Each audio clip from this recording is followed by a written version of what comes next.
bab sistem reproduksi. Di materi pertama ini kita akan mempelajari mengenai sistem reproduksi pada pria ya.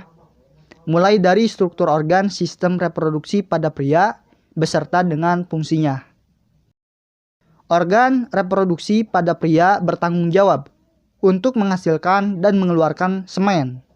Nah, semen sering digunakan untuk istilah bagi air mani. Semen ini adalah campuran antara sel sperma dan cairan, hasil sekresi dari kelenjar aksesoris. Sistem reproduksi pada pria dibagi menjadi dua bagian, yaitu organ reproduksi eksternal dan organ reproduksi internal. Pertama, kita bahas mengenai organ reproduksi eksternal terlebih dahulu ya. Bagian eksternal ini terdiri dari skrotum dan juga penis. Skrotum ini berfungsi untuk melindungi testis sehingga menjaga suhu testis agar sesuai untuk memfasilitasi pembentukan dari sperma, yaitu sekitar 2 derajat Celcius di bawah suhu tubuh kita. Nah, pada saat suhu dingin, kulit skrotum mengkerut. Itu tujuannya untuk mengurangi pelepasan panas yang ada di dalam testis. Sedangkan pada suhu panas, kulit skrotum melebar. Tujuannya untuk meningkatkan pengeluaran suhu panas yang ada di dalam testis. Selanjutnya penis. Penis ini berperan sebagai alat kopulasi. Ya, kalian juga tahulah apa fungsinya. Penis ada 3 bagian, yaitu kepala penis. Ini disebut juga sebagai glans penis, yang sensitif terhadap perangsang, serta diselubungi oleh kulp penis. Terus bagian penis. Di bagian ini terdapat jaringan erektil yang memungkinkan penis ereksi pada saat stimulus seksual. Nah, jadi itu ya bagian eksternal. Selanjutnya bagian yang kedua, yaitu sistem reproduksi pria bagian internal.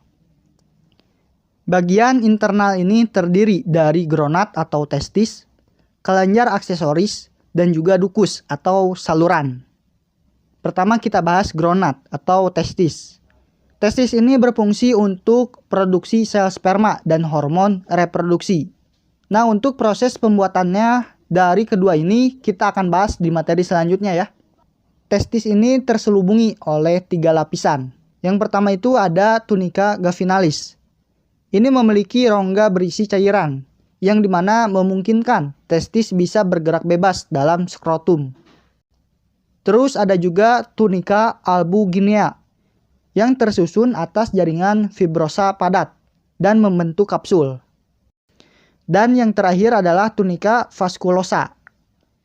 Ini merupakan lapisan pembungkus lobulus yang kaya akan pembuluh darah. Selanjutnya adalah bagian ducus atau saluran. Nah, saluran ini yang pertama terdiri dari epididymis. Epididymis ini berfungsi sebagai tempat pematangan sel sperma. Nah, epididymis ini terdiri dari 3 bagian: kepala, badan, dan juga ekor. Di bagian kepala dan juga badan ini terjadi pematangan sperma sehingga sperma siap untuk membuahi sel telur.